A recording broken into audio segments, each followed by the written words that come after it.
Một tình yêu lâu dài sẽ không chỉ có nến và hoa và bữa tối nhìn xuống thành phố và những câu chuyện yêu đương các bạn ạ. Chào các bạn. Video của ngày hôm nay sẽ là một video về chuyện tình cảm, yêu đương các thứ. Nếu các bạn xem những video trước của mình thì có lẽ là các bạn đã biết là mình và anh bạn thân của mình có một mối quan hệ đã 5 năm, sang đến năm nay là năm thứ 6 rồi. Và theo như mình cảm nhận thì đây là một mối quan hệ khá tốt đẹp, hữu nghị và thân ái. Mình hy vọng anh bạn thân của mình cũng cảm thấy như thế. Anh ơi, mối quan hệ của mình có tốt đẹp không anh? Có hữu nghị không? Và ngày hôm nay mình sẽ chia sẻ với các bạn 5 bí quyết mà mình đã đúc kết được trong 5 năm vừa qua để duy trì một tình yêu lâu dài. Nếu bạn cũng muốn có một mối quan hệ vui vẻ, hữu nghị và thân ái như của mình thì tiếp tục xem nhé. Bí quyết đầu tiên của mình là làm bạn của nhau. Đồng ý là tình yêu thì phải xao xuyến, phải đam mê, phải cháy bỏng vân vân và mây. Nhưng trước tất cả những cái đó thì hai người cần phải là bạn bè của nhau đã.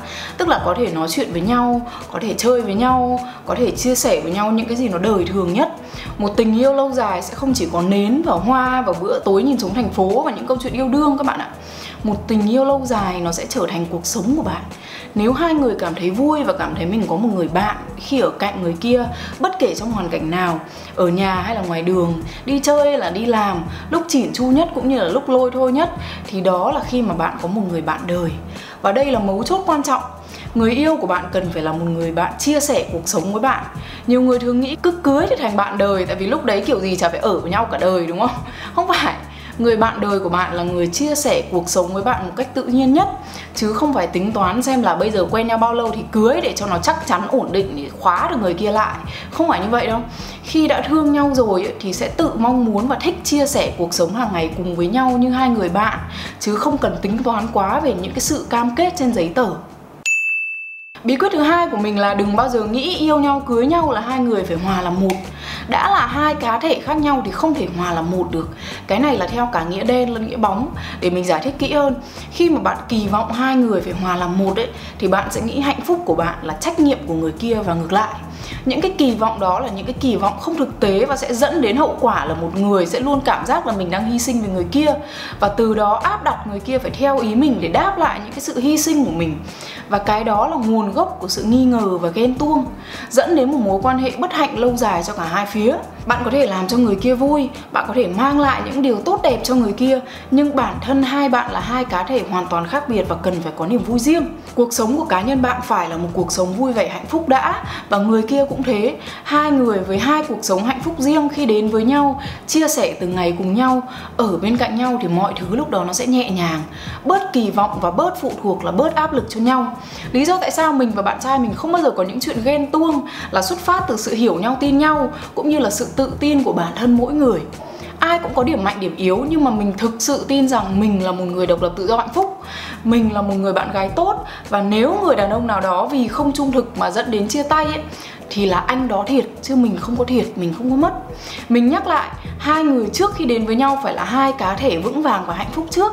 Trong một mối quan hệ thì bớt kỳ vọng và bớt phụ thuộc là bớt áp lực lên nhau. Bí quyết thứ ba của mình, và đây cũng là điều mà mình vẫn đang học hàng ngày, đấy là học cách đánh giá sự việc để biết cái gì đáng và cái gì không. Hai người dù hợp nhau đến mấy thì cũng không thể tránh được những sự khác biệt lớn nhỏ. Và đặc biệt là khi mối quan hệ đã lâu rồi thì bạn sẽ thấy là có những ngày tâm trạng vui vẻ cũng như có những ngày tâm trạng không vui, dễ cáu, đúng không? Đấy là cái chuyện hết sức bình thường của tất cả mọi người. Và khi mà đã có những cái sự căng thẳng ấy, thì bạn cần phải đánh giá xem chuyện này có đáng hay không. Những người càng cá tính mạnh thì càng cứng đầu và không bao giờ muốn chấp nhận là mình sai. Nhưng thực sự trong một mối quan hệ thì có rất là nhiều cuộc cãi vã và không có cái gì đúng hay sai cả, mà chẳng qua là đang bực rồi gắt nhau về mấy cái chuyện vớ vẩn thôi ấy. Nếu mà bạn đang ở trong một mối quan hệ và bạn không thể nhớ được tuần trước vừa mới cãi nhau về chuyện gì ấy, thì chứng tỏ đấy là một chuyện rất vớ vẩn và không đáng để làm tổn thương cảm xúc của nhau. Thì nếu muốn duy trì mối quan hệ lâu dài, bạn cần phải xác định những cuộc cãi nhau kiểu này bằng cách tự hỏi mình là cái chuyện này nó có đáng để thổi lên thành một cuộc cãi nhau và làm người yêu của mình buồn hay không. Nếu câu trả lời là không ấy, thì bạn cần học cách làm hòa và không nhất thiết là phải trình bày xin lỗi hay là cái gì nó kinh khủng quá cả. Chỉ cần một chút thiện chí hay là pha trò cười một tí thôi là những cái chuyện cãi nhau vớ vẩn nó sẽ nhanh chóng qua đi. Thì những cái chuyện nhỏ là như vậy. Nhưng ngược lại, nếu nó là chuyện lớn liên quan đến quan điểm sống của nhau thì bạn cần phải bình tĩnh nói chuyện cho nó rõ ràng. Có một số cặp đôi có những khác biệt về quan điểm rất lớn, ví dụ như chuyện nơi sống, chuyện con cái, chuyện tiền bạc, chuyện tôn giáo, chuyện gia đình. Nhưng vì ngại va chạm nên cứ cố lờ đi với hy vọng là nó sẽ tự qua đi. Nhưng những cái này nó không thể qua đi được. Nếu không nói chuyện rõ ràng để tìm ra một giải pháp chung ấy, thì những chuyện đó nó sẽ chỉ bị gạt sang một bên và nó sẽ quay lại, và càng ngày nó càng nghiêm trọng hơn thôi. Bạn phải học cách đánh giá sự việc. Cái gì đáng phải nói thì nói cho rõ ràng, không nên giữ trong lòng như một quả bom nổ chậm, vì sớm muộn gì nó cũng sẽ nổ. Còn cái gì nhỏ nhỏ không đáng thì thôi, cho qua. Bí quyết thứ tư là hãy luôn cho người bên kia một cơ hội để giải thích. Những cặp đôi mà cùng một quốc tịch, cùng một màu da đã thế, những cặp khác ngôn ngữ, khác màu da lại càng phải thế. Tại vì bây giờ bạn hình dung nha, hai cá thể với hai bộ não khác nhau, khi mà giao tiếp phải dùng một thứ quy ước chung gọi là ngôn ngữ. Nhưng cùng một từ ngữ mỗi người sẽ có cách diễn đạt khác nhau. Sau đấy cái từ ngữ đấy lại được hiểu theo những cái cách khác nhau.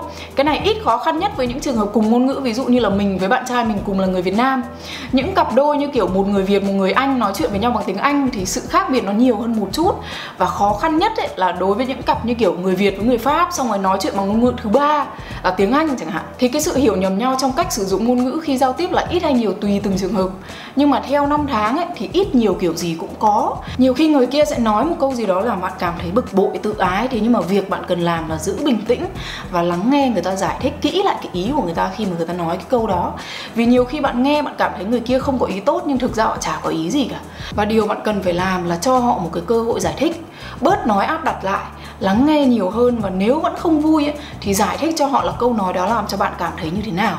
Giao tiếp là yếu tố cơ bản nhất trong mọi mối quan hệ, nhưng nó không hề đơn giản và bạn cần phải lắng nghe nhiều hơn, chia sẻ nhiều hơn để hai bên hiểu ý nhau hơn. Từ đó thì mối quan hệ nó mới lâu dài được. Bí quyết thứ 5 là đừng bao giờ nghe những định nghĩa về tình yêu đích thực của người khác. Kể cả tất cả những gì mình đã nói ở trên, nếu bạn làm hoàn toàn ngược lại mà hai bạn vẫn cảm thấy thoải mái vui vẻ thì đừng nghe một chữ nào mình nói cả. Chuyện yêu đương là chuyện chỉ của hai người bạn mà thôi. Và các điều khoản thỏa thuận cũng như cách mà bạn làm mọi thứ đều hoàn toàn là riêng tư giữa hai bạn. Bản thân mình cũng từng nghe rất nhiều câu chuyện kiểu như là tại sao tụi mình lại yêu nhau kiểu đấy, nếu mà yêu nhau không ghen thì không phải là yêu, nếu yêu nhau mà giờ này còn chưa đám cưới thì không phải là yêu, nếu yêu nhau mà thế này thế kia thế nọ thì không phải là yêu. Rất là nhiều người muốn góp tiếng nói vào những cái chuyện không phải của mình, trong khi chuyện của bản thân mình nhiều khi cũng chưa ra làm sao cả. Có quá nhiều thứ áp đặt lên chuyện riêng tư của người khác. Đàn ông thì phải yêu phụ nữ, người Bắc không được yêu người Nam, tuổi thìn thì không hợp với tuổi ngọ, đàn bà một đời chồng thì không ai yêu. Không các bạn, đây là cuộc sống của các bạn, lựa chọn của các bạn, niềm vui của các bạn, và việc riêng tư này hoàn toàn không liên quan hay ảnh hưởng đến ai. Vui các bạn hưởng, buồn các bạn chịu. Nếu việc của bạn mà bạn lại quyết định dựa trên sự nói ra nói vào vô lý của người khác thì đến khi bạn bất hạnh bạn đi bắt đền ai? Hãy yêu theo cái cách mà làm cho hai bạn hạnh phúc và thoải mái nhất. Hy vọng là các bạn thích video vừa rồi. Nếu có tâm sự gì thì kể cho mình ở phía dưới nhá. Và nhớ đăng ký kênh của mình vì mình sẽ quay lại với rất là nhiều video nữa. Đừng quên đọc blog mình viết trên giangơi.com và radio mình làm trên kênh SoundCloud Giang Ơi Radio nhá. Cảm ơn các bạn đã dành thời gian xem video của mình và tạm biệt các bạn.